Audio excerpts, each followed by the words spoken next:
જય હિન્દ। હું રેશમા પટેલ, ગુજરાત પ્રદેશ મહિલા અધ્યક્ષ, આમ આદમી પાર્ટી।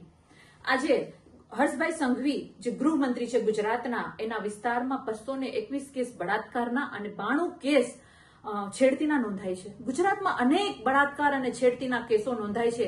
ક્યાં છે મહિલા સુરક્ષા? સવાલ પૂછું છું હર્ષભાઈ સંઘવીને।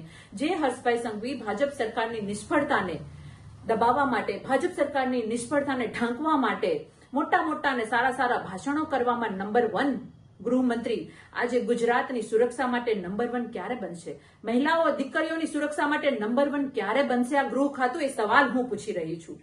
મને દુઃખ એ વાતનું છે કે કાયદાઓ ઘડાઈ જાય છે, પણ કાયદાઓનું પાલન કરવામાં ગૃહ મંત્રાલય સદંતર નિષ્ફળ છે। આજે હું ગુજરાતની દીકરીઓ માટે, ગુજરાતની મહિલાઓની સુરક્ષા માટે કાળી પટ્ટી બાંધી અને હર્ષભાઈ સંઘવીના ગૃહ મંત્રાલયનો વિરોધ કરું છું, ભાજપ સરકારનો વિરોધ કરી છું અને સુરક્ષાની માંગણી કરી રહી છું।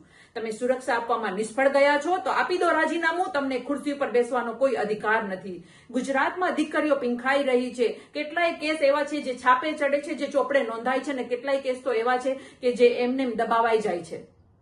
મારે એટલું ગૃહમંત્રીને કહેવું છે કે તમે આ ખુરશી ઉપર બેસવાને લાયક નથી। અમે ગુજરાતની દીકરીઓ તમારી પાસેથી રાજીનામું માંગીએ છીએ। તમે માત્ર ભાજપ સરકારની વાહવાઈ કરવામાં નંબર 1 છો, પણ ગુજરાતની દીકરીઓને સુરક્ષા આપવામાં ઝીરો છો। આ વાત સ્પષ્ટ સાબિત થાય છે તમારા આંકડાઓ જોઈને। એટલે અંતમાં એટલું જ કહું છું કે રાજીનામું આપી દો અને ગુજરાતની દીકરીઓની સુરક્ષા માટે યોગ્ય વ્યક્તિને સ્થાન આપો અને સુરક્ષા અમારી કરો, એટલી મારી વિનંતી છે।